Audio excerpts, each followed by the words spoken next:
Lavar a louça para as irmãs é espiritual.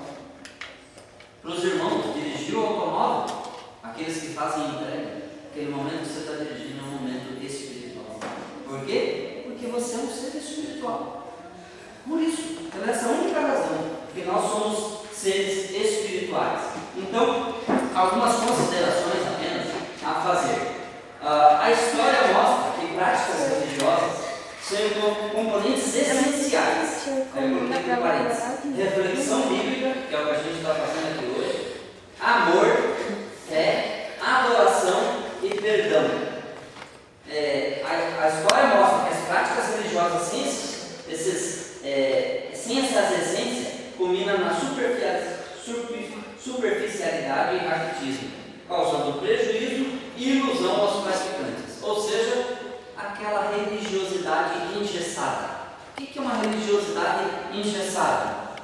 É eu achar que o momento espiritual é o culto de domingo à noite e o resto da semana não é espiritual. Eu separo, parece que eu tenho uma vida lá fora e outra vida aqui dentro. Isso é religiosidade engessada, aleijada, manca. A gente precisa entender que a nossa vida inteira é espiritual. E aí a gente vai começar a praticar uma espiritualidade saudável. No trabalho, fora do trabalho, indo, voltando, dormindo, acordando. Se tudo é espiritual, por que eu vou separar? Só um momento para mim adorar a Deus. Então eu separo 1 hora no domingo à noite para mim adorar a Deus e para um momento espiritual. E as outras 23 horas, o que é? Jogar no lixo, então? As 24 horas da nossa vida são momentos espirituais. Né? A gente está em constante comunhão com Deus, com os irmãos, enfim. Né? Não fazer essa separação já traz um grande benefício para a gente. Então, segundo o autor, o Dr. Russell Shedd, desse estudo que eu estou passando para vocês hoje, estou simplesmente replicando, porque foi ele o autor. Ele diz que essas práticas religiosas, sem perdão, sem fé, sem comunhão, sem adoração, elas são inúteis, elas causam prejuízo para quem pratica. Ou seja, se você acha que o momento espiritual é só no domingo à noite, na hora que começa a liturgia do culto, você está perdendo o seu tempo. Podia estar assistindo no Faustão, um pedaço do Fantástico. Se você acha que o momento espiritual é só quando você vem na igreja, a nossa vida inteira, ela é um momento espiritual, tá? Então a gente não pode, não deve fazer essa separação, senão a gente cai nesse prejuízo e nessa religiosidade engessada que o Russell Shedd está falando. Jesus resumiu toda a lei em 2 mandamentos. Quais são? Eu estou falando aí de tudo espiritual. E quando eu vejo assim, né? Tive que me assim, às vezes, quando você está nervoso, tudo pegando assim. Ui! Sabe? É espiritual também? Com certeza. 24 horas da sua vida Quando está nervoso, vai com uma coisa assim, quebrar assim, só um vazio, qualquer coisa. Está espiritual? Não existe momento na nossa vida que não seja espiritual. É que a senhora tem uma visão de espiritualidade só do lado bonzinho. O espiritual, que eu estou falando? O espiritual não é só bom ou é também? Mas essa definição está muito rasa, achar que o espiritual é só algo bom. A gente está falando sobre espiritual está na verdade também ou só na vontade? Quando eu falo que espiritualidade na nossa vida é 24 horas, é porque eu sou um ser espiritual. A irmã é um ser espiritual. Quando essa tua carne toda se decompor, vai sobrar alguma coisa aí dentro de Jesus. Vai ou não vai? Você crê nisso? Ou você acha que esse ensino É até engraçado. Meu irmão falou do banheiro lá, né? Sim. Claro, você come, é gostoso, tá na cidade, é bom também, né? E depois te dá uma dor de barriga que você rolar no chão. Tá espiritual, a dor de barriga também de rolar no chão. Às vezes tem um tratamento de Deus. Bem. Quando a gente sente dor, eu não tenho dúvida que é Deus nos tratando. Seja numa enfermidade, seja numa perda do ente querido, é a didática de Deus nos tratando. É que a gente concebeu, isso vem da teologia da prosperidade, que Deus é o nosso garçom, que está aí só para nos servir e nos dar presentinho, docinho na boca. Está errado. A Bíblia fala de momentos amargos, de fel. Então, quando você vem no culto e quer que o culto seja gostoso para você, você está se equiparando a um fariseu. Eu tenho minhas dúvidas se o culto deve ser gostoso para nós. O culto devia ter uma pitadinha de pimenta, de azedume, de mexer com as nossas entranhas, de começar a mexer conosco, de começar a cair a ficha para a gente deixar de ser hipócrita, mentiroso, falso, não ter sinceridade. O culto devia ter uma pitada de amargura para nos transformar, limpar aquele lixo que tem por dentro e nos transformando de dentro para fora. Então, a concepção de espiritualidade que o culto deve ser gostoso, que Deus deve patrocinar meus sonhos egoístas, que Jesus é o garçom que está aí para me servir, esse lixo podre todo vem da teologia da prosperidade. Esse triunfalismo bobo que a gente escuta, que é só Deus abrindo porta, entregando chave, e abre mais porta, e dá, e ai dele se não me dá. Isso vem da teologia da prosperidade. Então tem momentos amargos na nossa vida, e eu acho que eles são necessários. Esses momentos amargos, a enfermidade quando toca no nosso corpo, eu acredito que de alguma forma Deus está nos tratando. Quantas pessoas passaram a ter outra concepção de Deus depois do aperto de uma enfermidade terrível, de vencer uma enfermidade, ou às vezes até de nem vencer, de ser levado embora pela enfermidade? Mas eu não tenho dúvida que a dinâmica da didática de Deus de tratar as pessoas inflige dor também. Quer ver? Meu irmão já fala, só um minutinho. O exemplo de um pai quando precisa infligir dor no filho, pega uma varinha e hoje está até proibida a varinha, né? Mas ela é bíblica, né? A varinha é bíblica. Pode mandar você. Então o que acontece? Quando um pai chega num extremo que precisa usar a varinha para infligir dor no filho, qual que é o objetivo desse pai? É porque ele não gosta que ele está fazendo isso? Ou é porque ele ama? Aí a Bíblia diz que Deus corrige aqueles que ele ama. Quando Deus inflige dor no nosso ombro, irmãos, Deus está fazendo isso porque Ele nos ama. Não é porque Ele é nosso inimigo, é porque Ele está nos tratando. Sim, pode falar. Eu só complementando, o senhor está falando que muitas vezes queremos ouvir só que queremos, né? Exatamente. Se não tem aquela voz, se não tiver aquela pimentinha, aquela palavra, eu acho que todo o culto devia nos incomodar. Eu não tenho que sair achando que o culto foi gostoso. Eu tenho que sair aprendendo alguma coisa. Puxa, Deus falou comigo, eu preciso mudar nesse ponto. Eu preciso ser melhor como cristão. Eu preciso ser melhor como marido. Eu preciso ser melhor como filho. O culto devia ter esse tom no final, de nos transformar em pessoas melhores. Mas o Espírito que o irmão fala, né? O Espírito bom tá. Nós aceitamos Jesus, estamos servindo a Ele. Mas aqueles que não aceitou Jesus, que é lá do menino, o Espírito deles é o quê? Não é essa a questão, né? Não é essa a questão. A questão que a gente está tentando explicar é que não existe nada fora da esfera espiritual. Tudo o que acontece no mundo, na natureza, nas pessoas, nos lugares, é espiritual, seja bom ou seja mal. Aquela tem espírito de porco, tem espírito de cachorro. Mas o mundo espiritual é tanto bom quanto mal. Tem um espiritual bondoso e tem um espiritual, né? Sim, a irmã queria falar. O irmão falou assim que o culto em si, né, devia tocar assim, no sentido da gente, né? Mas eu acredito assim, irmão, que às vezes a gente também tem que procurar o conhecimento para a gente começar a entender como ver o culto. Eu falo assim, para mim, muitos cultos, a maioria, Deus sempre fala comigo, né? Ou sempre eu estou pegando assim, coisas que eu faço para o meu melhoramento mesmo, né? Mas eu acredito que mais é a visão da igreja, né? Porque às vezes muita gente tem aquela visão fechada, não busca o conhecimento, não busca saber se realmente é aquilo, e aí sai do culto como se não tivesse nem entrado.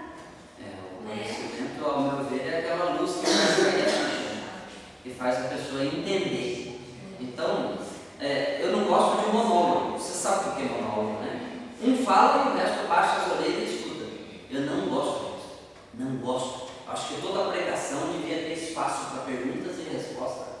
As pessoas não engordam com dúvida, engolindo, às vezes, vômito regurgitado de outra pessoa. Né? Que às vezes passa por palavra é vômito. A gente precisa discernir o que é palavra e o que é vômito.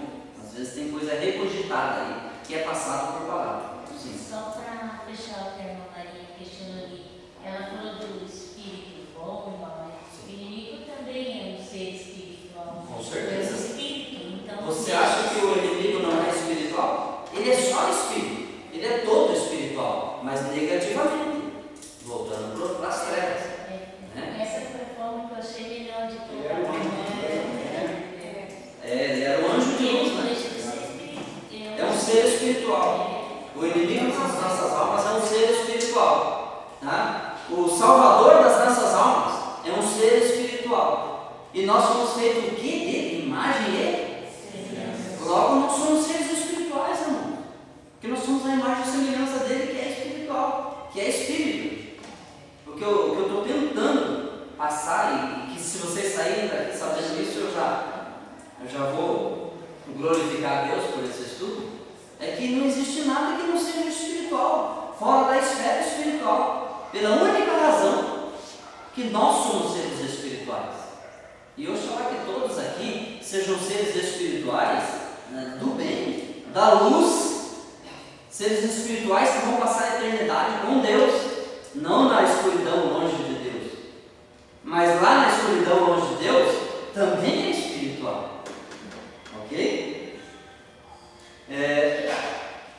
Comunhão nas práticas de vida que agradam o Criador, que causam aproximação, menos legalismo, mais santificação. O que é isso? Comunhão nas práticas de vida que agradam o Criador. Alguém poderia perguntar o que significa isso? Comunhão nas práticas de vida. Não estou falando comunhão no domingo, na hora do culto. Isso é muito fácil. Abraça teu irmão aí, fala para ele que você ama, quando você nunca nem viu a cara do cidadão na tua frente. A comunhão em si pode ser um simples fato de uma reunião, um almoço, Um ato, determinado todo dia. As práticas são as nossas atitudes, né? Sim. E o agradar, né? Que todo mundo já sabe. Cada um. Mas comunhão, ela foge desse conceito, porque quando a gente vai no almoço, geralmente a pessoa que nos convida espera um convite para uma comida. Então, geralmente eu penso que a comunhão é algo que vai além da... Mas a comunhão, o conceito de comunhão em si, se resume a isso. É uma reunião onde as pessoas vão estar ali com o mesmo pensamento, no almoço da tua família. É uma comunhão. Entendeu? Agora, a questão da pessoa esperar de você um convite, aí já é outro. Aí é uma falsa comunhão. Aí já é esperando. Eu te convido para um almoço lá em casa, mas depois você me convida na sua. Aí não, sabe? Não tem. Daí É já um é. amor. Aí for sua casa, você vai comer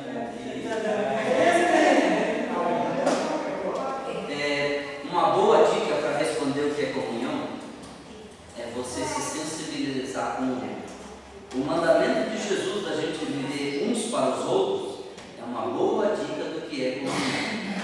O irmão está lá no hospital. Você pode até não ir visitar ele porque você não teve tempo e agenda, mas você se sensibiliza. Você sente dor por aquele irmão que está hospitalizado. Comunhão proporciona isso, irmão. De eu chorar com os que choram, de eu me alegrar com os que se alegram, de às vezes a gente compartilhar lágrimas e às vezes sorriso. Comunhão é você participar da vida da outra pessoa. O mandamento de Jesus da gente viver uns para os outros resume de uma forma brilhante o que é comunhão. A irmã queria falar? Não? Então vamos lá, vamos seguir.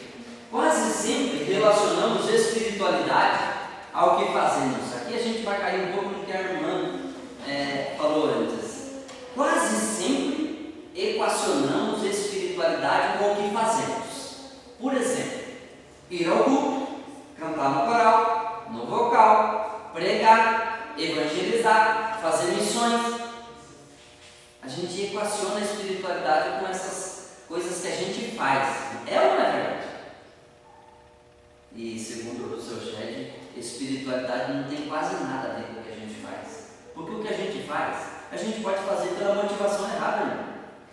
Eu acredito que muitos fazem que até inconscientes, ou sei lá, por costume, meramente por costumes. Sim. Acomodação de tipo. Igual esses dias eu ouvi uma pregação e o pregador começou a querer conceituar algumas coisas assim. E eu achei muito vago o conceito de. Ele citou lá umas coisas assim que, se você for pegar e ver o conceito realmente daquilo, é muito mais amplo. E ele limitou tanto, uma coisa tão, sabe? Eu posso fazer o papel de cristão extremamente espiritual por os irmãos. Eu posso interpretar um papel aqui que não condiz com a minha realidade. Posso ou não? Sim. E o que tem de artista dentro da igreja interpretando muito bem o papel de um cristão quando as suas práticas de vida não condizem com a sua realidade. Eu posso vir aqui na igreja, paletó, gravata, Bíblia debaixo do braço, estereótipo de crente, jeito de crente, tipo de crente, posso dobrar os meus joelhos, orar, falar línguas. E aí Jesus disse que alguns vão chegar diante dele, sermão escatológico lá em Mateus, e vão dizer: Senhor, em teu nome nós expulsamos o demônio, falamos línguas, cantamos no coral. E ele vai dizer o quê? O que o texto diz, irmão? Não os conheço. Religiosidade engessada, farisaísmo, faz de conta que é crente, quando a prática de vida contradiz o que ele aparenta ser. Jesus vai dizer: eu não vos conheço. Hipócritas, mentirosos, falsificadores, interpretadores, atores de teatro. Já viu o ator na peça teatral? Ele incorpora um personagem que não é ele e interpreta muito bem. Tem crente que interpreta bem, ele passa por crente. Tem trijeitão de crente. Conseguiu um bom trabalho. Então assim, a gente vai no meio evangélico, vai criando um jeitão de crente. Mas isso de forma alguma é prova de que a gente é crente autêntico. O que vai provar que a gente é crente autêntico, irmãos? As nossas práticas de vida. Como que eu me comporto lá no meu trabalho, lá na faculdade, lá no colégio, lá na rua, no supermercado? Qual que é a minha atitude quando alguém pede para mim mentir para mim ter uma vantagem financeira? Qual que é a minha atitude diante de uma proposta do inimigo? É lá que eu provo se eu sou crente ou não. Aqui, ó, é facílimo. Qualquer um tira de letra. O duro é lá fora. Lá que a gente precisa provar que é crente, não aqui dentro. Aqui você vai provar para quem? Só se estiver atrás de um carguinho da igreja. Aí você pode interpretar que é um crente. Mas Jesus quer de nós lá fora, da porta para fora. É lá que é para ser sal, é lá que é para ser luz. Se nós já temos luz aqui, qual que é a diferença que faz mais luz ainda aqui dentro? Ela não faz, né? Aonde que a luz faz diferença? Aonde está escuro. É por isso que é lá que a gente precisa testemunhar, é lá que a gente precisa ser diferente, é lá que a gente precisa pegar uma pessoa doente que não é da nossa igreja, botar no banco do automóvel e levá-la ao hospital sem querer nada em troca. É lá fora que eu tenho que, às vezes, de vez em quando, não sempre, porque senão a pessoa vira um parasita. O irmão está desempregado, ou não o irmão, eu vou lá e pego o talão de luz dele, pago para ele e ninguém precisa ficar sabendo. É lá que eu provo o que é ser cristão autêntico. Levar uma cesta básica para a pessoa, mas de bico calado, eu não preciso tocar trombeta. Levei uma cesta básica para o fulano de tal. Eu não preciso tocar trombeta. Eu preciso fazer no secreto para que Deus veja o que eu estou fazendo. Então, assim, irmãos, eu acho que a gente prova que a gente é cristão autêntico no escondidinho,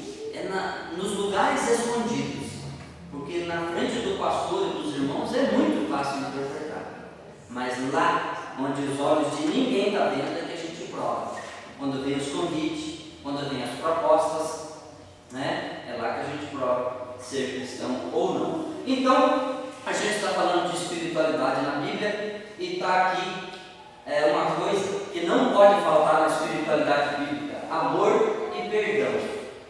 E quando a gente fala de amor e perdão, presta atenção no que eu vou falar agora e me corrija se eu estiver exagerando. A gente tem espaço na liturgia do culto para dízimos, para oferta, para louvores, para oração para A, para B, para C, para isso e para aquilo. E o espaço do perdão, será que não seria interessante a gente ter na liturgia do culto um espaço para perdão? Um espaço para a pessoa não contar em público, mas para ela pedir perdão ao Senhor, salvo em Santa Ceia. Em Santa Ceia a gente escuta. Vez ou outra, se você não está em comunhão, peça perdão. Então, tirando a Santa Ceia de lá, você não escuta mais em momento nenhum. O espaço na pregação, na liturgia, é essa coisinha chamada perdão. E nós precisamos constantemente ser perdoados pelo Senhor. Nós precisamos pedir perdão ao Senhor diariamente, em toda a nossa vida. A gente precisa aprender a pedir perdão para o Senhor. Então, o amor a Deus vai muito além de outros deveres bíblicos ou práticas externas. O amor a Deus não é provado pelas práticas religiosas. O amor a Deus é provado por práticas interiores.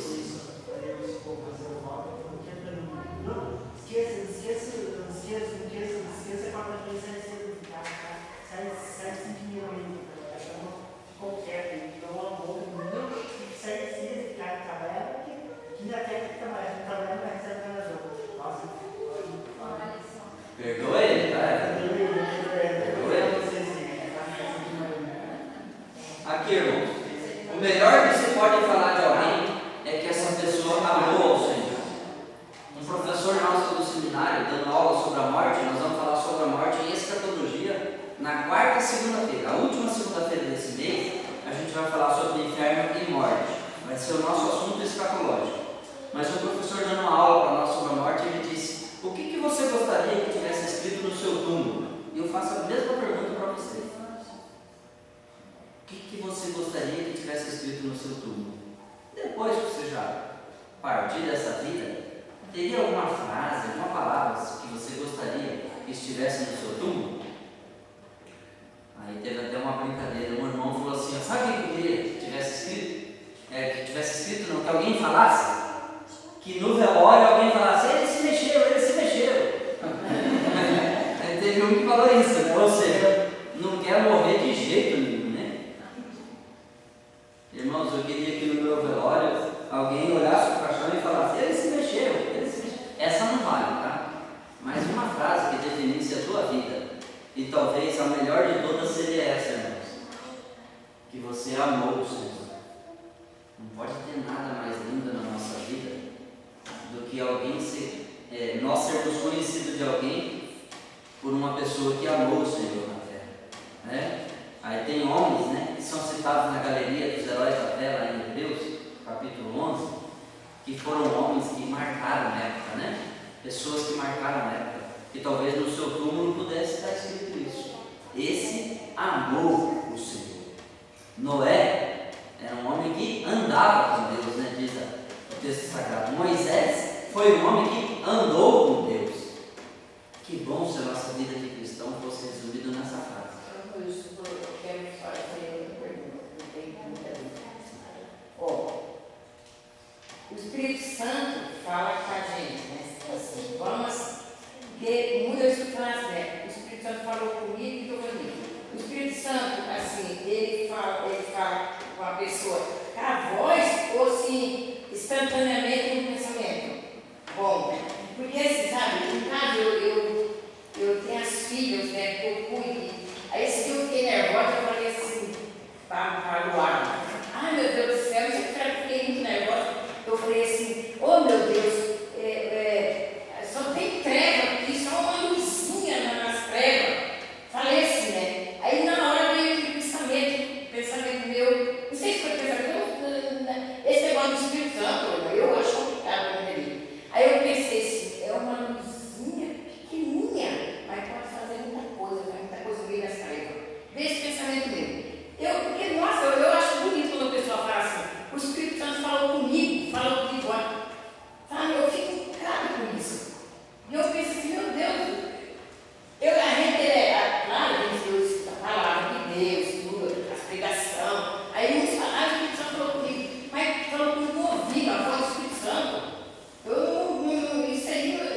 fala com um de uma maneira, com o outro de outra.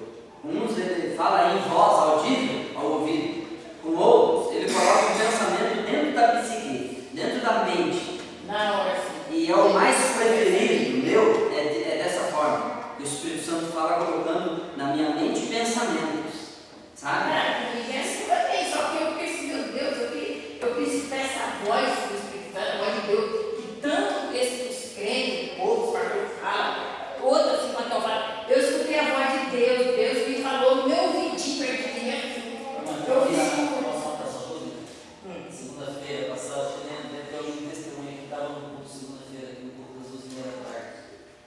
Eu orei de manhã e vim orando já fazer 2 semanas. E uma vez abriu uma porta para mim. Sentei no último banco, só tinha irmã aqui. Estava o irmão Jesus. Subiu uma moça para louvar, ela falou assim: irmão, de perto de mim, Deus manda te dizer que hoje ele está te abrindo uma porta grande. Tá? É uma porta grande. Diz para você que anda com você de lado a lado. Isso foi 2h30, umas 4 horas, 5 horas, acabou o culto, fui embora. Quando deu 7h30 da noite, a do frio me ligou e falou: ó, você está empregado. Então, o Espírito Santo tem que responder, eu falo. ele falou também da menina, mas tem uns pais que escutou o Espírito Santo falar no ouvido, a voz, é uma voz da pessoa falando no ouvido. Eu nunca tive isso. Eu tive tristeza quando vi. Nossa, eu fico pensando, Deus, faz o que esse povo fala para mim no meu ouvido. Através da pregação, sim, recebo muita gente. Acabou, não acabou. Ele acabou outro irmão, pois não, meu irmão, você não veio para cá para morrer. Você não vai morrer. Então o Espírito Santo está usando ele para falar, né? Mas no ouvido, assim, eu já escutei muito falar. A voz de Deus fala no ouvido, ó, você me ensinou que nossa, eu fico. Tem muito poder de Deus. Mas não é, não. Mas tem que jeito que Deus fala para irmã. Se Deus fala no seu coração, é no seu coração. Pra mim, quando eu lembro na época que eu estava começando ainda, tinha irmãos que falavam assim, porque eu, quando vim aqui pra igreja, eu era desviada. E eu nem era crente, né? Eu era católica. E eu sempre falava assim, mas esses crentes são tudo louco, tudo não sei o quê, porque eu tive uma decepção com a Assembleia, então eu falava, Deus, no meio de todos os igrejas, nessa Assembleia, menos cristã, então lá, as duas que eu nunca vi que eu queria ser. E eu lembro como hoje, irmão, eu estava aqui na frente e uma voz falou bem claro para mim.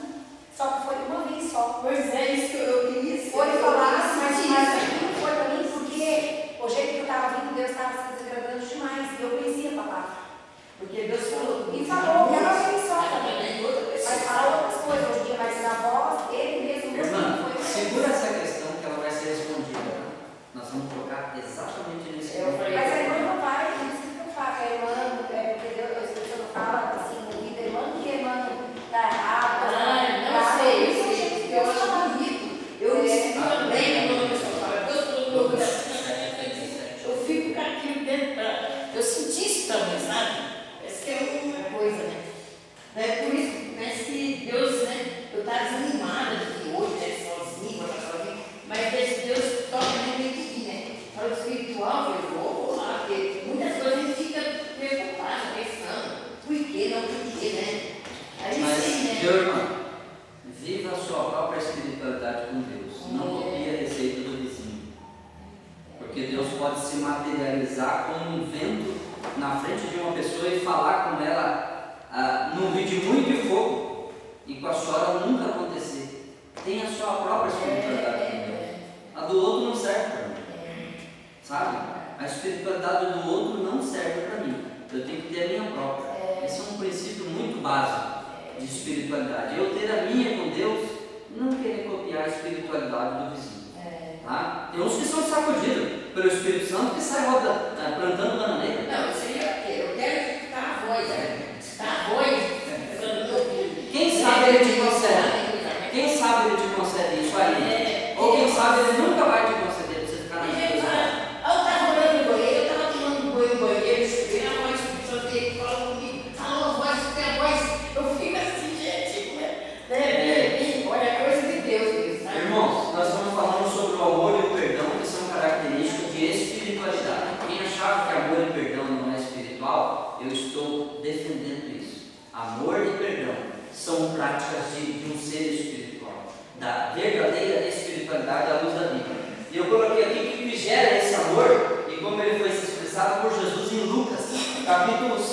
versos 37 e 38. O Daniel vai ler para nós bem longe. E eis que uma mulher da cidade, um pecador, sabendo que estava à mesa na casa do fariseu, levou um vaso de alabastro com unguento, e estando por detrás, aos pés chorando, começou a ligar os pés com lágrimas, e enxugava-os com os seus cabelos na sua cabeça, e beijava-lhes os pés e ungia-lhes com unguento. Nós não temos tempo para toda a passagem, senão a gente vai ficar só nisso. Mas o texto bíblico, aqui lido de Lucas, foi ilustrado esses dias numa peça teatral. É uma mulher pecadora, e pecadora é um elogio, porque era prostituta mesmo, aquela que se prostitui, é isso, o original, e lá diz pecadora, né? Mas pecadora é elogio para essa mulher, ela era uma prostituta. Então ela chega para Jesus e joga um perfume caro, lava os pés dele. Aí os discípulos santarão, sabe aquele trijeito de crente, aquele que interpreta esse crente, fala assim, mas ó, perfume caro, que essa mulher é uma pecadora. Aí Jesus conta uma historinha de um homem que devia 500 moedas de prata e o outro devia 50. Aí vem o Senhor e o credor daquelas duas dívidas e perdoa tanto o que devia 500 moedas quanto o que devia 50. Aí Jesus olha para esse discípulo que criticou a mulher de jogar o perfume dele e fala, quem foi mais perdoado? Ah, mas é óbvio que devia 500 foi mais perdoado. Ele fala, muito bem, você respondeu bem. Eu cheguei aqui, vocês dizem que me amam. Vocês não me deram um beijo, vocês não lavaram meus pés, vocês não, né? E essa mulher chega e se descabela toda na minha presença, joga um perfume caro, talvez o único recurso que ela tinha era aquele perfume, ela joga nos meus pés. Essa atitude dessa mulher me chamou a atenção. E aí Jesus diz, a quem muito é perdoado, mais a pessoa quer retribuir. Aquela mulher era uma prostituta e foi amada e perdoada por Jesus. Logo ela queria o quê? Retribuir, gratidão, irmãos. Então se tem uma coisa que move o coração de Deus, é essa atitude interior de eu reconhecer que eu sou pecador. Isso agrada a Deus. Isso nos torna pessoas muito mais espirituais. Quando eu reconheço que eu sou pecador. Essa mulher reconheceu. Ela se jogou aos pés de Jesus, reconhecendo o erro dela, mas ela quis agradar Jesus. E aquilo chamou a atenção do mestre, viu? Chamou a atenção dele. Então está aí uma boa dica. Amor e perdão são dimensões que não pode faltar na nossa espiritualidade. Perdoe quantas vezes precisar. Perdoe. Se você quer ser perdoado, aprenda a perdoar. É um exercício difícil perdoar, não é fácil não.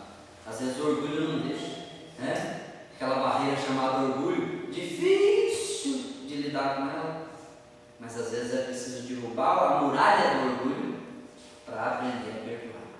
Não é fácil, e nem Cristo falou que era fácil, ok? O autoexame e o perdão nos tornam mais próximos de Deus.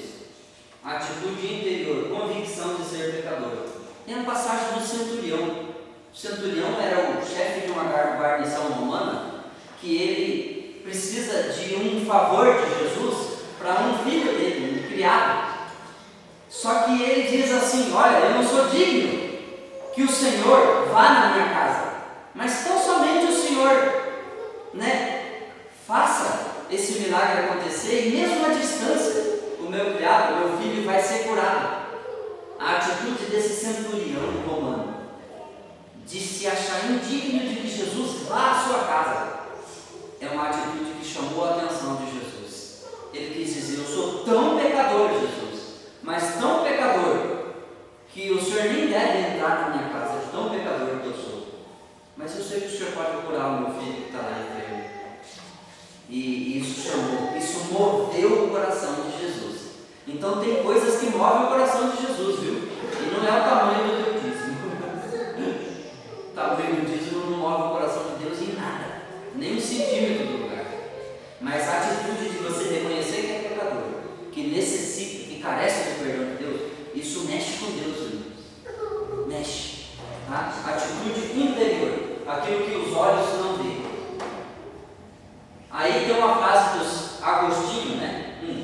Um dos patriarcas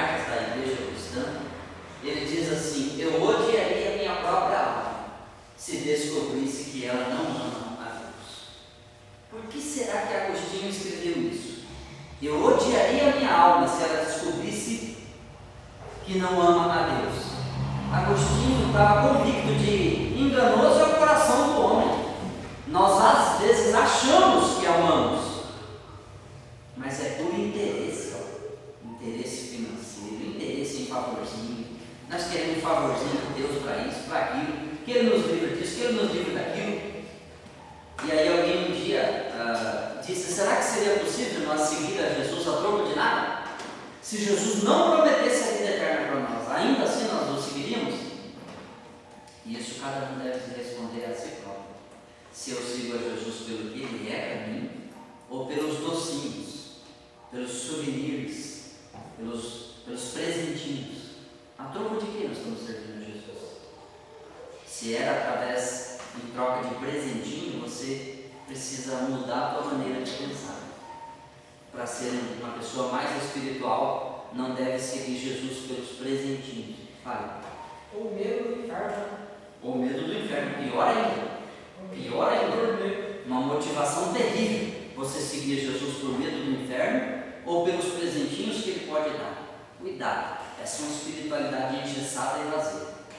Tá? A gente precisa começar a seguir o Mestre pelo que Ele é, pelo seu caráter, pelas suas qualidades, pela sua maneira de viver, pela sua atitude diante da prostituta, do leproso, do gentil, do publicano, pelas atitudes dele que a gente deve seguir, porque ele é uma pessoa digna de ser seguida. E Jesus diz assim para nós: me segue. Só que Ele não promete uma rede preguiçosa para deitar, não, né? Teologia do Jair Rodrigues, que era uma rede preguiçosa para deitar. Tem gente achando que seguir Jesus é ter uma rede preguiçosa para deitar. Jesus convida a gente a seguir Ele em tudo, é no sofrimento. Conhecem algum discípulo que não sofreu? Irmãos, citem para mim um discípulo que não foi mártir, que não foi martirizado, que não sofreu. Conhecem?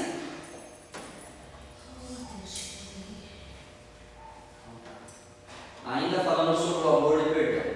Choramos por muitos motivos, mas será que alguém é capaz de chorar pelo pecado cometido contra Deus?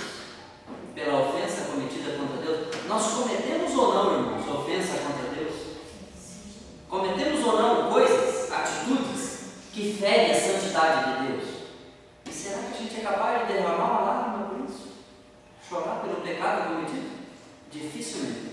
A gente chora quando o filho nasce, chora na formatura do outro filho, chora no velório.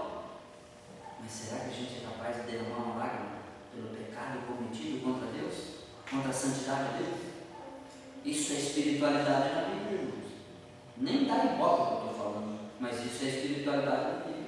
É eu ser capaz de derramar uma lágrima pela ofensa que eu cometi contra Deus. Isso é espiritualidade. Isso é mais espiritual do que você possa imaginar. Aí eu coloquei que Pedro chorou, tanto por ser traído e negar Jesus, quanto pelo perdão de Jesus. Ele foi traidor, mas um traidor perdoado, né? Ele negou Cristo e Cristo o perdoou. E Pedro se tornou uma das colunas do cristianismo, uma das vozes ativas do cristianismo na igreja primitiva. Pedro chorou o seu pecado, chorou por ser traidor, chorou por ter negado Jesus, chorou pelo seu pecado. O amor por nós mesmos dificilmente rende espaço para o amor de Deus. Com isso a espiritualidade se esvai. Amor por nós mesmos. E tem aqueles pronomes possessivos, né, que a gente precisa evitar. Meu, minha, pra mim, eu, meu. E o egoísmo vai apodrecendo a nossa alma. O egoísmo é como um câncer em metástase. Ele entra dentro de nós e vai nos tornando monstros ao invés de pessoas. Egoísmo é eu querer tudo para mim. Dane-se os outros. Esse é um pensamento totalmente anticristão, né? Cristo ensinou uns aos outros. Aquele que está fraco, estende um braço. Aquele que está caído, levanta ele. Aquele que está cansado, caminha uma leva, duas com ele. Isso é uns aos outros, a gente se ajudar. E assim a gente está botando esse amor em prática, né? Para seguir Jesus é necessário negar a quem? O vizinho? O patrão? O emprego? A nós mesmos. Primeiro inimigo a ser vencido é o ego. O ego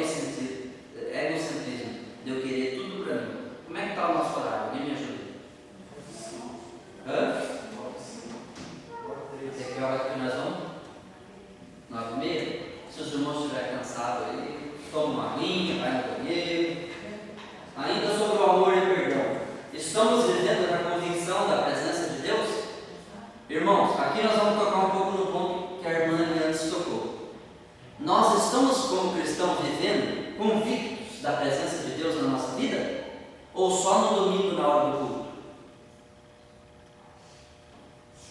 Isso não é massagem no ego, é duro de escutar, né? Mas será que a presença de Deus é só no domingo à noite, na hora do culto, que eu devo sentir na minha vida? É 24 horas por dia. É toda a dinâmica da espiritualidade da Bíblia é essa. É 24 horas por dia, não tem momento, não tem hora, não tem local. É a todo tempo, a todo momento. Cristo a todo momento era um ser espiritual, ensinando aos seus discípulos a ser espiritual 24 horas por dia. Ama teu próximo, ama a Deus, ama teu próximo, faça o bem e não importa quem. Ajude o leproso, ajude aquele que está em dificuldade.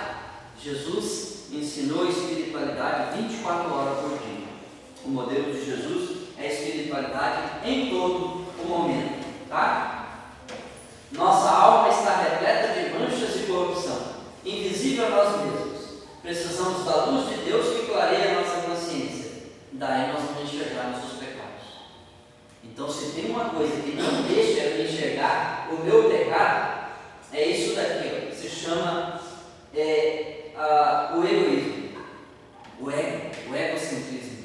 Não deixa eu enxergar o meu pecado, mas o do vizinho eu enxergo que é uma beleza.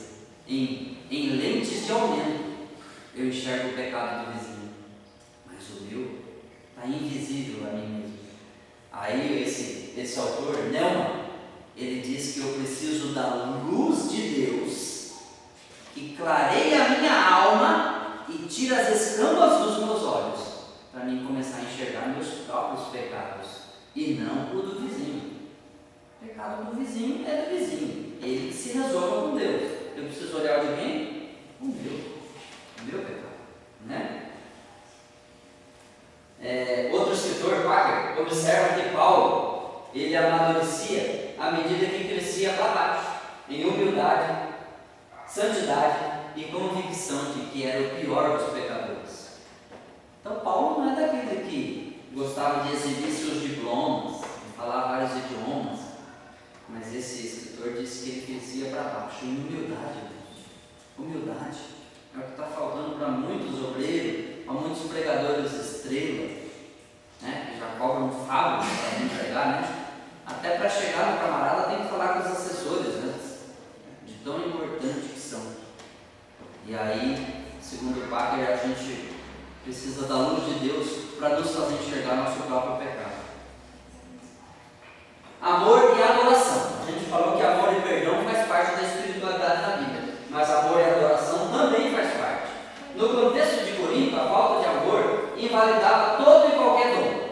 Os irmãos conhecem a história, não precisa entrar a fundo, mas em Corinto, Paulo está falando para os corintianos, né, que não adiantava falar línguas estranhas, sapatear, profetizar, fazer isso, fazer aquilo, aquele panzé todo, se não tivesse o quê?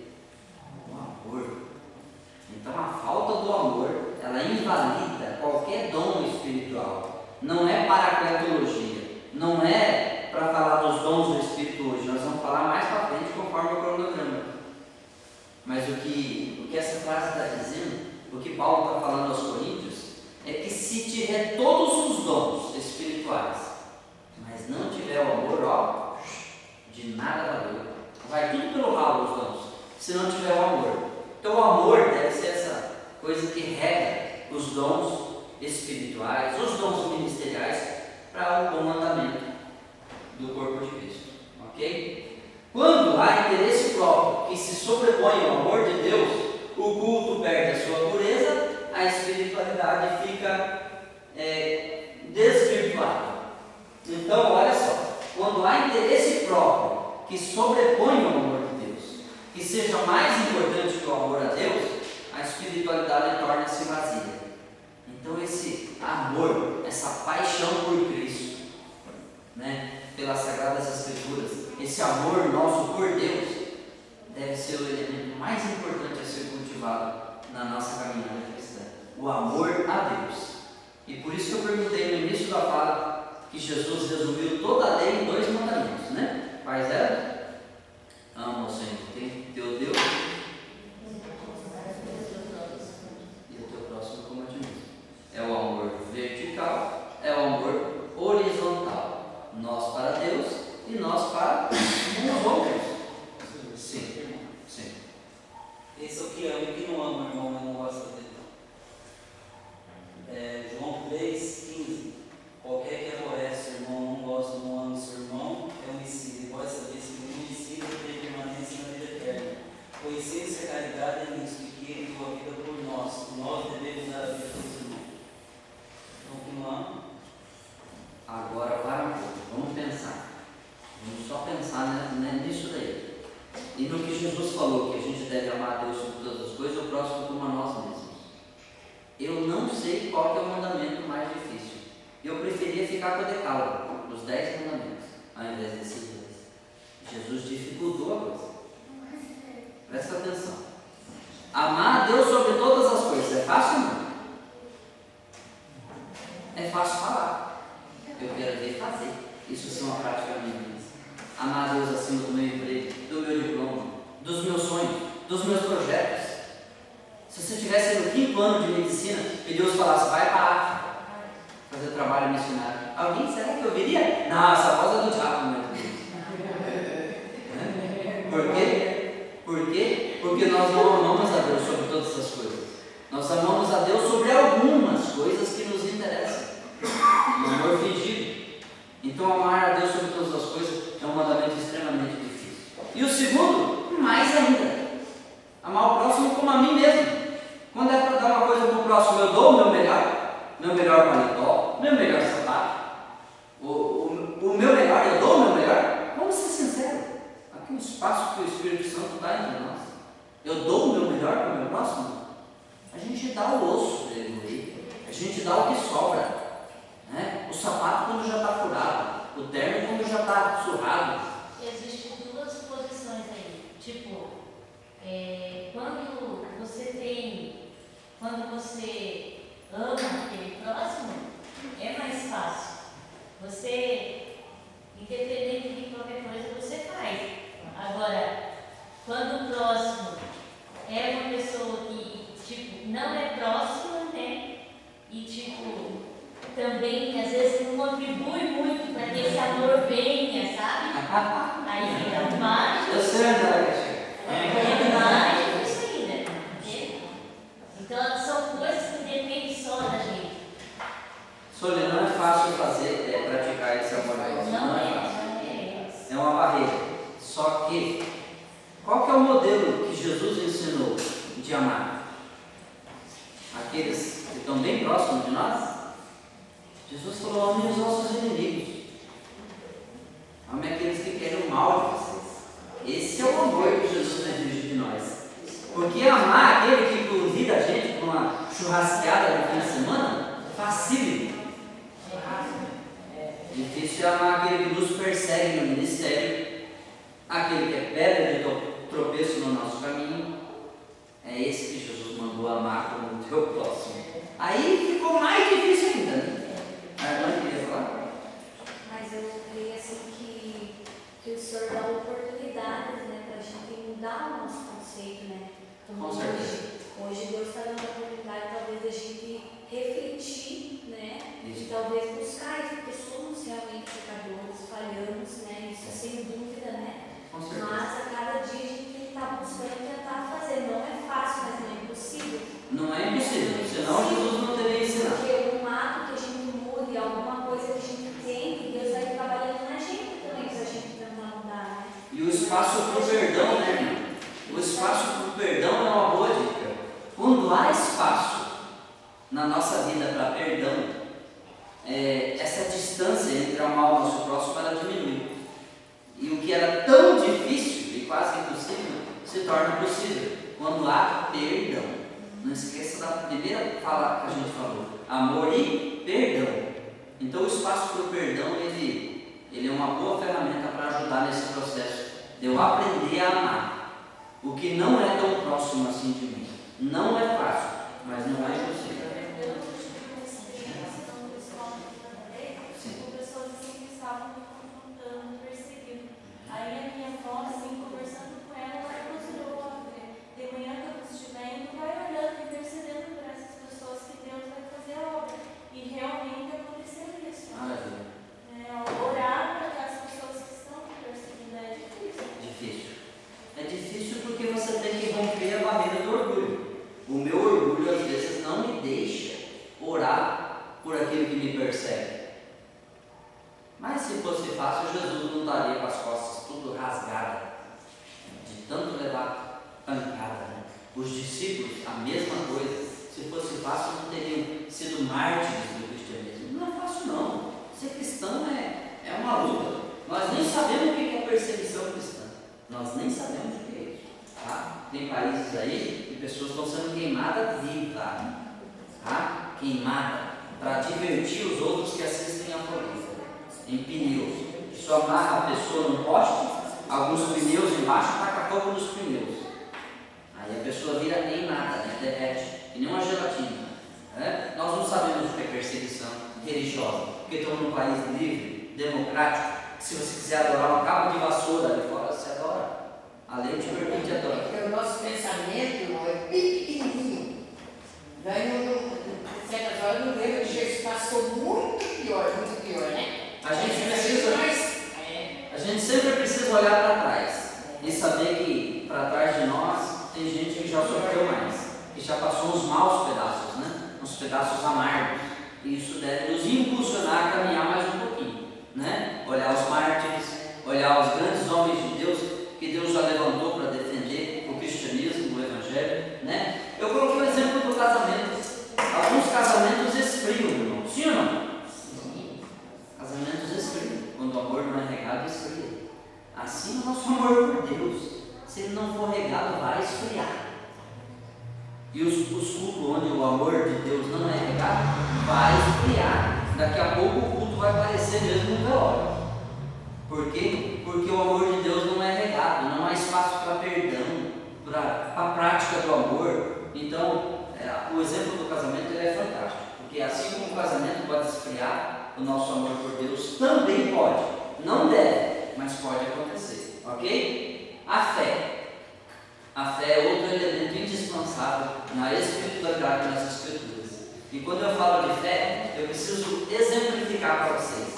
A palavra fé no hebraico, ela vem de uma raiz que significa exatamente o que eu vou fazer aqui, para exemplificar para vocês. Fé é isso daqui, apoio. Por que eu fiz isso daqui? Porque eu acredito que a parede vai me segurar. Senão não seria bobo, né? Eu ia ganhar um galo. Mas eu sei que a parede está firme ali e ela é um apoio para mim. Então a raiz hebraica para a palavra fé, irmão, é apoio. A fé é algo em que você pode se apoiar. Quando vem os ventos de tribulação da vida, você se apoia. Você se apoia. Os Escrituras de Deus falam que Cristo é a âncora da nossa alma, onde o nosso barco está ancorado e venham ventos e vendavais, mas o nosso barquinho não vai afundar, porque a nossa âncora, a âncora da nossa alma é Cristo, a rocha inabalável. Fé é apoio, é estarmos apoiados. No que a tua fé está apoiada? Na apólice do seguro? No diploma universitário? No teu cargo na igreja? Na proposta de trabalho? Se você estiver apoiado nisso, me desculpe, não vai sobrar nem cinza. A nossa fé precisa estar apoiada em Cristo. Ele é o nosso apoio. Ele é a rocha onde a gente pode se apoiar, ok? Fé através das Sagradas Escrituras é o elemento essencial à espiritualidade, porque entendemos que Deus é soberano e pessoal, desejando se relacionar com os seres humanos. Então, está aí uma outra dica de espiritualidade na Bíblia, é a fé. A fé verdadeira, a fé autêntica, a fé no que dá crédito à nossa fé. Acreditar no presidente da República, no governador do Paraná? Não, isso daí eles podem falhar com você, mas em Cristo você pode ancorar a tua fé. Você pode ancorar a tua fé em Cristo, e Ele não vai te decepcionar. Ele pode não fazer os teus gostinhos egoístas, mas Ele não vai te decepcionar com relação à vida eterna. Ela foi prometida e concretizada através de Cristo. Ele vai dar o ponto final, ok? Fé, outro elemento da espiritualidade. Em resposta ao amor de Deus, a busca pela espiritualidade inclui gratidão, valorização da vida e reconhecimento dos privilégios que Ele nos dá. Então, em resposta a esse amor de Deus que a gente está falando, A gente responde a Deus como? Sendo grato, irmão. Você é grato por Deus ter aberto os seus olhos para mais esse dia? Você já agradeceu a Deus? Porque Ele abriu os seus olhos para o dia 7 de julho? Vai agradecer hoje? A gente precisa ser mais grato. Mais grato. Porque Ele abre os meus olhos para um novo dia. Porque Ele fecha quando eu vou dormir. Ser grato pelo meu trabalho, pelos meus parentes, pela minha família. Ser grato pelo que Deus dá e grato por aquilo que Ele não dá. É difícil ser grato pelo que Deus não dá, né? Mas às vezes o que a gente quer não é o melhor para a gente. E Deus dá conforme a vontade dele. O que Ele quer é sempre o melhor para nós. Embora a gente às vezes não entenda isso. Devemos fazer tudo para glorificar a Deus, que não nos deve nada. Deus te deve algum centavo aí? Jesus deve alguma coisa para nós? Mas é aquelas palavras, determina aí que essa coisa aconteça na tua vida, né? Determina um milagre na tua vida, profetiza a bênção aí. É uma forma de colocar Deus no canto da parede, Jesus assim. Ai de você se não fizer por Deus. Deus não nos deve nada, irmãos. Se Ele não fizer nada, absolutamente nada mais pela nossa vida, ainda assim vai continuar não nos devendo. Sabe por quê? Porque Ele já fez. O que precisava, Ele já fez por nós. Não precisa fazer mais nada. Ele já fez. Na cruz do Calvário, garantiu a nossa eternidade com Ele. Salvação eterna, 0,800, gratuito, não paga um centavo. É por isso que Ele não nos deve nada. Porque Ele já fez por nós o que precisava ser feito. Ok? Embora tem gente espremendo Deus na parede aí, né? Para Ele patrocinar mais um sonho, mais um projeto, né? A gente não determina nada. A gente baixa a bola e se submete à vontade dele. É mais ou menos isso. O poder do Espírito, outro elemento essencial à espiritualidade à luz das Escrituras. Em nosso contexto, as pessoas querem o poder do Espírito e o que Ele dá, não o Espírito. É muito comum você escutar esse jargão evangélico. Busque o poder do Espírito, tenha poder, que derrame o poder, que venha o poder. E nós queremos o poder, Ele é um super-herói. Mas Ele, aquele que dá o poder, a gente praticamente não quer. Mas o poder a gente quer. E a gente, não que a gente não precise pedir esse poder. E poder, a raiz da palavra é força. Tá? Para quem não sabe, poder, a raiz grega da palavra é força. Então quando Deus nos enche de poder, Ele nos enche de força. Ele nos fortalece. Aquele que está fraco é fortalecido pelo Senhor. O poder é isso, é força. Ele nos dá força. Então, o estudioso colocou que a gente só quer o poder do Espírito, mas a gente precisa querer o poder e o Espírito. Ele também, o doador do poder também. A vida do Espírito tornou possível a verdadeira espiritualidade. Se não fosse o Pentecostes, Atos capítulo 2, a efusão do Espírito, a vinda do Espírito prometido pelos profetas, prometido por Jesus, não haveria espiritualidade na Bíblia. Então, se tem alguém que é responsável pela verdadeira espiritualidade da nossa vida, é o Paracaléu, aquele que está ao lado, o Consolador, o Advogado, aquele que anda ao lado, ok? O Espírito Santo produz em nós espiritualidade de verdade, não de fachada, não fingida, ok? E por último, a meditação na palavra. É o que nós estamos fazendo aqui nessa noite, louvado seja Deus, meditando na palavra. Isso traz espiritualidade, irmãos. Meditar na palavra te torna muito mais espiritual, te aproxima mais de Deus. Essa meditação na palavra. Dizemos que a Bíblia é a nossa regra de fé. Será? É jargão evangélico também, porque a Bíblia é o manual de fé do cristão. A gente consulta ela para tomar uma decisão, para entrar num novo emprego, para mudar de cidade. A gente consulta a Bíblia, o que Deus acha do que a gente está pretendendo fazer? Dificilmente. Mas a gente diz que a Bíblia é nosso manual de fé. Eu coloquei o será porque serve para mim. Às vezes eu digo isso e não levanto tão a sério. A palavra de Deus é uma bússola confiável, geradora de fé, de força, de relacionamento, de comunhão. Aqui eu vou chegar na questão da irmã. Está aqui, ó. Deus pode falar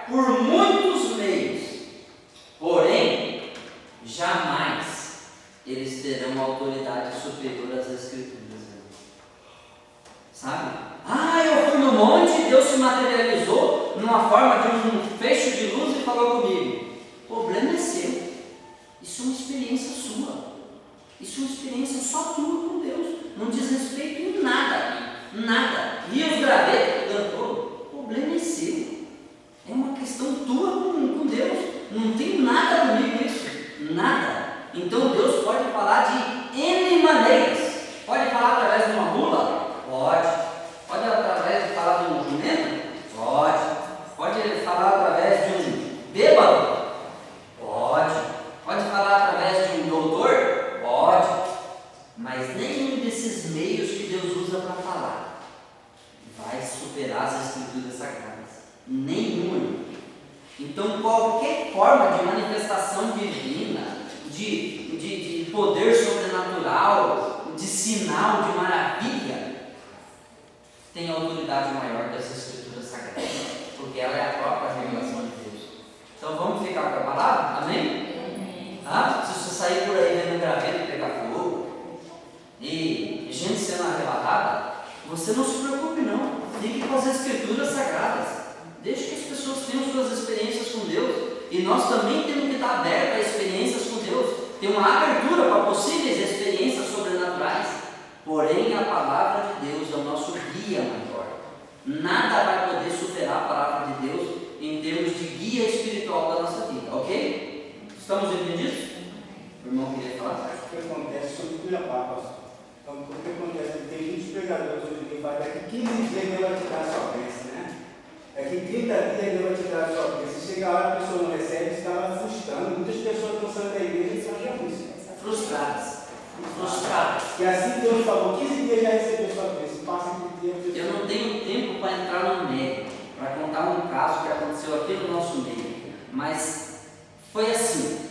A pessoa veio um pregador de fora, foi levado na casa de um irmão doente, e o irmão usou, o pregador famoso, falou que o cidadão ia estar levantando do leito. Coisa de 20 dias depois, nós estávamos no velório da pessoa. Então Deus não tirou foi coisa nenhuma, e a filha desviou-se. A filha do irmão, que veio a profecia que iria levantar do leito, da cama, da enfermidade, desviou-se. Não quis mais saber de crente não. Então tem muita gente saindo machucada, ovelhas feridas, por profetada, palavras que não vêm da parte de Deus, que alimentam um sonho que não vai acontecer. Por quê? Porque não foi Deus quem disse. Coloca Deus com trabalho. O que acontece? Quando o critério maior para julgar uma profecia é o cumprimento. Deixa cumprir. Sabe? Eu já recebi profetada de tudo que é tipo que você imaginar. Por isso que eu fiquei meio cético, meio duro para isso, sabe? É por causa da vida, das lambadas que a gente leva. Mas já recebi profecia da parte de Deus, que se cumpriu. Uma delas está aqui, o meu filho, Daniel. Tá? Fruto de profecia, né? Aqui minha esposa. Entendeu? Então teve pessoas usadas por Deus, que realmente foram usadas por Deus para falar conosco. Na nossa casa, Deus disse que ia nos dar a residência aqui, nos deu. Mas a gente está vendo muitas ovelhas feridas. Por causa disso, os animadores de palco que vêm e começam a dar profetada em todo mundo e abrir porta para todo mundo, e às vezes não é Deus que está falando. A pessoa fala ainda assim diz o Senhor, e Deus está lá e fala, eu não falei nada disso. A pessoa fala, assim diz o Senhor, Deus está mandando te dizer, e Deus está lá em cima dizendo, eu não falei nada disso. Então a gente tem que tomar um certo cuidado, observar a pessoa. De uma forma, estou ouvindo, está sendo meu ouvido. Está ouvindo? Então, irmãos, para nós finalizarmos o tempo, nos manda parar. Comunhão de fato, olha aqui, comunhão de fato e espiritualidade à luz da Bíblia vai passar pelo amor ao Senhor, pela fé, pelo poder do Espírito Santo, pela meditação sincera nas Sagradas Escrituras. Isso tudo pode corrigir a espiritualidade de fachada. Chega de viver espiritualidade de fachada. Chega de faz de conta. Vamos procurar o amor ao Senhor. Vamos procurar a fé como o apoio, o nosso apoio. Em que a gente está apoiando a nossa fé? Vamos procurar sim a força do Espírito Santo, o poder e a meditação nas Sagradas Escrituras. Que tudo isso vai gerar uma espiritualidade verdadeira, não a de fachada. Amém, irmãos? Vamos procurar isso? Espiritualidade de verdade, no dia a dia, na nossa rotina de vida, não só na igreja. E aí tem um versículo de Apocalipse, né? O versículo mais tolo que pode existir, né? É o que alguém disse em Apocalipse 3,17: estou rico, adquiri riquezas e não preciso de mais nada. Pode ter uma sentença mais dura que essa? A pessoa acreditar nas suas riquezas, no que ela possui e não no Senhor? Não pode existir tolice maior, né? Então vamos ficar com o Senhor nas nossas vidas. E aqui eu coloquei a fonte da onde eu tirei esse estudo, que é o livro O Melhor da Espiritualidade Brasileira, do Ricardo Barbosa de Souza. E assim eu termino a minha fala nessa noite, desejando que o Espírito Santo ele possa produzir em nós, irmãos, verdadeira espiritualidade. A espiritualidade da fé no Senhor, do apoio nosso, o amor e o perdão sendo praticado na nossa vida diária, a não separar o mundo secular do mundo espiritual, mas tudo que você for fazer, lembre-se que isso é espiritual. E aí nós vamos começar a viver e corrigir essas espiritualidades de fachada, do faz de conta. Nós vamos viver uma espiritualidade verdadeira. E eu espero que o estudo tenha ajudado em algum aspecto os irmãos a corrigir as espiritualidades de faz de conta, de fachada, que a gente possa praticar mais amor, perdão e viver uma fé verdadeira, uma espiritualidade sadia. Amém? Então vamos agradecer a Deus.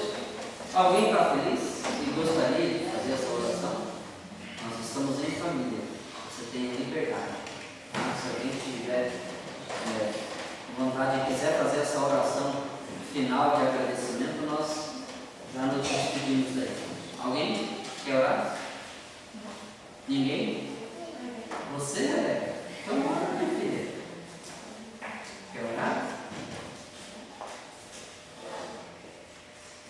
Pai, nós te louvamos, te agradecemos porque a tua palavra ela tem esse poder de nos tirar da ignorância e nos fazer andar na luz.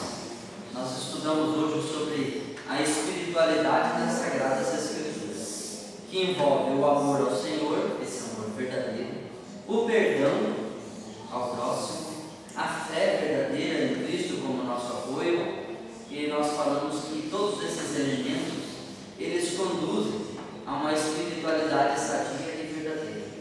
Pai, nós não queremos fazer de conta que somos crentes, nós não queremos vir aqui no culto e interpretar um papel de cristão. Nós queremos ser cristão 24 horas das nossas vidas. Queremos ter uma vida espiritual voltada para o Senhor, uma comunhão de sentir a tua presença permanente na nossa vida, Senhor. Não só nos momentos de liturgia e de culto, mas nós queremos sentir em toda a nossa vida. E ajuda-nos, Senhor. Ajuda-nos a fazer da nossa vida um culto a Ti, Senhor, e que não haja espiritualidade fingida no nosso meio, mas que a gente possa ser mais sincero quanto ao Senhor e a Tua presença nas nossas vidas. Nos ajuda, Pai, hoje e sempre. Despede-nos em paz, despede os Teus filhos debaixo da proteção da Tua poderosa mão, e que o Teu Espírito Santo, o Paracletos, aquele que está ao nosso lado, ele possa acompanhar a nossa vida 24 horas por dia. Isso é ser espiritual. Muito obrigado pelo privilégio de te conhecer, de conhecer a Tua palavra e de nessa noite compartilhar com os Teus filhos queridos um pouco desse conhecimento à luz das Escrituras. Obrigado e abençoe-nos hoje e sempre, em nome de Jesus. E que o grande amor de Deus, a graça de Jesus Cristo e a comunhão do Espírito Santo reine nas nossas vidas